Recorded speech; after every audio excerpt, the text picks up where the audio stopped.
வணக்கம். மேஷ ராசி அன்பர்களுக்கான ஐப்பசி மாத ராசி பலன்களை பார்க்க போகிறோம். இந்த ஐப்பசி மாதம் பிறக்கும் பொழுது கிரகங்களின் சஞ்சாரம் எப்படி இருக்கிறது என்று பார்த்தோமானால், உங்கள் ராசிநாதன் செவ்வாய் சப்தமஸ்தானத்தில் சஞ்சரிக்கிறார். அவரோடு பூர்வ புண்ணிய ஸ்தானாதிபதியாக இருக்கக்கூடிய சூரியனும், உங்களுக்கு சகாயங்களை வாரி வழங்கக்கூடிய ஸ்தானாதிபதி புதனும் இணைந்து சஞ்சரிப்பதால் மாதம் முழுவதுமே மகிழ்ச்சி அதிகரிக்கும். தடைப்பட்ட காரியங்கள் எல்லாம் தானாக நடைபெறும். பொருளாதாரத்தில் நிறைவு என்பது கண்டிப்பாக இந்த மாதத்தில் உங்களுக்கு உண்டு. உங்கள் உடன் பிறந்தவர்களின் உதவியால் நீங்கள் வேறு ஒரு நிலைக்கு செல்லக்கூடிய வாய்ப்புகளும் இந்த மாதத்தில் உண்டு. தைரியம், தன்னம்பிக்கை, உங்களின் மகிழ்ச்சி எல்லாம் அதிகரிக்கக்கூடிய மாதம் என்று இந்த மாதத்தை சொல்லலாம்.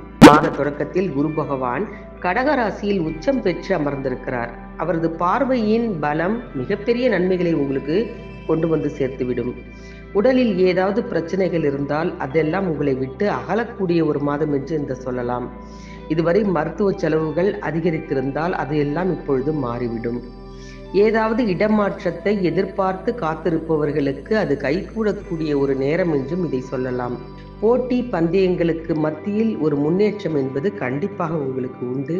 பயணங்களால் அதிக பலன் கிடைக்கக்கூடிய ஒரு மாதம். வெளிநாடு சென்று வருவதற்கான வாய்ப்புகள் கூட ஒரு சிலருக்கு இந்த மாதத்தில் ஏற்படும். மாதம் முழுவதும் லாபஸ்தானத்தில் சஞ்சரிக்கக்கூடிய சனி பகவான் ராகு சேர்க்கை பெற்று சஞ்சரிக்கிறார். லாபாதிபதியான சனி லாபஸ்தானத்தில் அமர்ந்திருப்பது மிகப்பெரிய யோகம்தான். சனி வக்கரம் பெற்றிருப்பதால் எதற்கும் பயப்படாமல் உங்கள் வேலைகளை நீங்கள் முறையாக செய்தீர்கள் என்றால் சனி பகவானின் பரிபூர்ண ஆசியை பெற்றுக்கொள்ளலாம். வருமானம் திருப்திகரமாக இருக்கக்கூடிய சூழ்நிலை இது. திட்டமிட்டு செலவு செய்ய முடியாமல் மிகப்பெரிய அளவில் நீங்கள் ஒரு விஷயத்தை உருவாக்கி கொள்வீர்கள். கும்பராசியில் உள்ள சனி உங்களுக்கு நன்மைகளையே வழங்குவார். கூட்டு தொழில் ஏதாவது செய்தீர்கள் என்றால் கண்டிப்பாக லாபம் உண்டு. ஐப்பசி மாதம் 10ஆம் தேதி விருச்சக ராசிக்கு செவ்வாய் செல்கிறார். உங்கள் ராசிநாதனாகவும் அஷ்டமாதிபதியாகவும் விளங்குபவர் செவ்வாய்.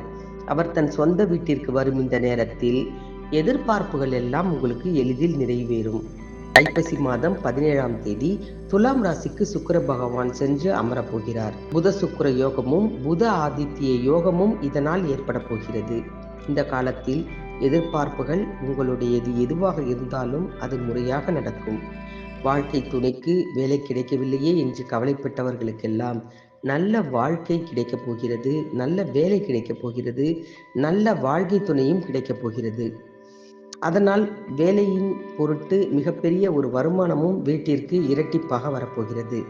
நீங்கள் பொது வாழ்க்கையில் இருந்தீர்கள் என்றால் மிகப்பெரிய நன்மைகள், திருப்பங்கள் எல்லாம் உங்களுக்கு உண்டு.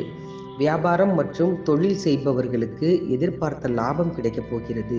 உத்தியோகத்தில் உள்ளவர்களுக்கு கண்டிப்பாக ஊதிய உயர்வை நீங்கள் எதிர்பார்க்கலாம். இந்த மாதம் முழுவதுமே முருகனை வழிபடுங்கள், மிகப்பெரிய ஆற்றலை பெறுங்கள். தீபாவளி முடிந்ததும் சஷ்டி விரதம் வரும். இந்த சஷ்டி விரதத்தை மேஷராசி அன்பர்கள் முறையாக எடுத்து பாருங்கள்.